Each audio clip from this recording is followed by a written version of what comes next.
रमन दाइकोमा आउन लास्टै मिहिनेत गर्नु पर्यो कि खाना खाँदा पनि लास्ट जलाएको देख्ने कि आँखाले त त्यस्तो त्यस्तो अनि त्यहाँ एकदम स्ट्रिक अनि त्यहाँ 2जना थियौँ हामी अनि यस्तोमा काँधमा हालेर खोला हुन्छ त्यो लास लिएर अनि बाटो जङ्गल के त्यति बेला चाहिँ केही डरै लागेन कि किनकि हुन्छ नि त अब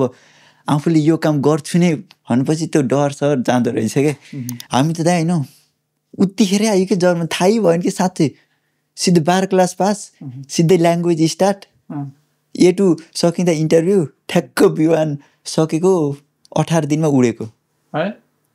त्यति चाँडो भिजा दिएको मलाई चाहिँ त्यस्तो अप्ठ्यारो भन्दा नि होइन भित्रैदेखि एउटा इच्छा थियो नि त मलाई चाहिँ जर्मन त आउने भनेर त्यो इच्छा भएपछि चाहिँ होइन हुन्छ नि अरू साथीहरू अरू फिल्डमा आछन् कुकिङ चाहिँ किन चुज गरेको फोइस पाइजे चाहिँ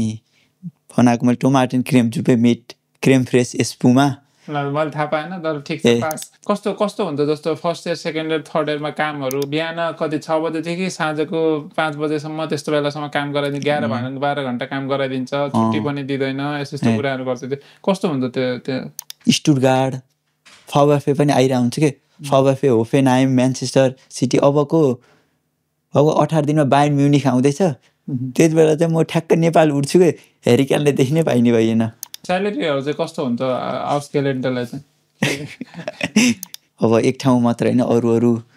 अरू ठाउँमा पनि गएर सिक्नै छ है अझै